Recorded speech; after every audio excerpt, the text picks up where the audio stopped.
আমি ইয়াত তিনটা ল্যান্ডিংত সিঁড়ি বনাইছো।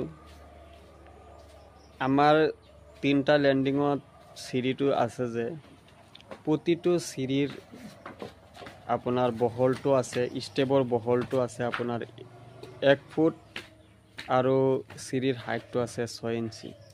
তিনটা ল্যান্ডিংত সিঁড়ি বনাইছো। আমি এনেকুৱা হিসাব কৰি সিঁড়িটো বনাইছো।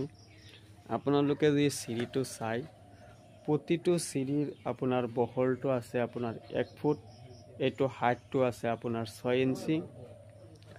এইটো আপনার প্রথমটো ল্যান্ডিং, ইয়ার পৰা প্ৰথমটো ল্যান্ডিং, ইয়াত এটা প্লেট হল।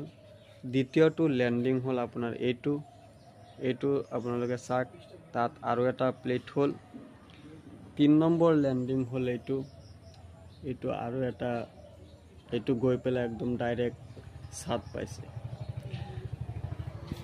যদি আপোনালোকে 3 ল্যান্ডিংত সিঁড়িটো বনাই তেতিয়াহ'লে আপোনালোকে প্ৰথমে হিসাব কৰি ল'ব যে আপোনাৰ প্ৰথম সিঁড়িটো উঠিব, এইটো ল্যান্ডিংটো আপোনালোকে চাব। আপোনাৰ ধৰি লওক সিঁড়িৰ বহলটো লৈ আপোনাৰ প্লেটটো হয়।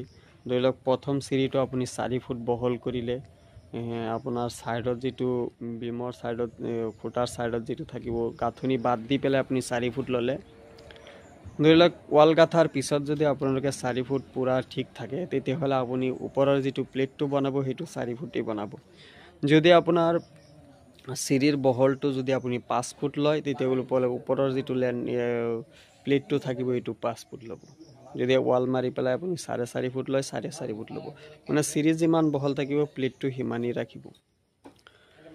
এতিয়া কথাটো হল আপোনালোকে 3 ল্যান্ডিংৰ সিঁড়ি যদি আপোনালোকে বনাই তেতিয়াহ'লে আপোনালোকে হিসাব কৰিব 3টা ল্যান্ডিং মিলাই পেলাই আপোনাৰ সিঁড়িৰ 22টা হৈছে না নাই। যদি আপোনাৰ 22টা সিঁড়ি 3টা ল্যান্ডিংত আপোনাৰ 22টা সিঁড়ি নহয় তেতিয়াহ'লে কিন্তু আপোনাৰ প্ৰবলেম হ'ব। সিঁড়িৰ হাইট আপোনাৰ 6 ইঞ্চিৰ বেছি হৈ যাব আৰু নহলে আপোনাৰ বহলটো কিন্তু 1 ফুট কৰি ৰাখিব নোৱাৰিব। 1 ফুটকে যদি আপোনালোকে ল্যান্ডিং কৰে তেতিয়াহ'লে আপোনাৰ 22টা স্টেপ হ'বলৈ গ'লে আপোনাৰ 22 ফুট লেংথ থাকিব লাগিব। আৰু এটা কথা, আপোনালোকে সিঁড়িৰ ধৰি লওক লেংথটো 8 ফুট আছে।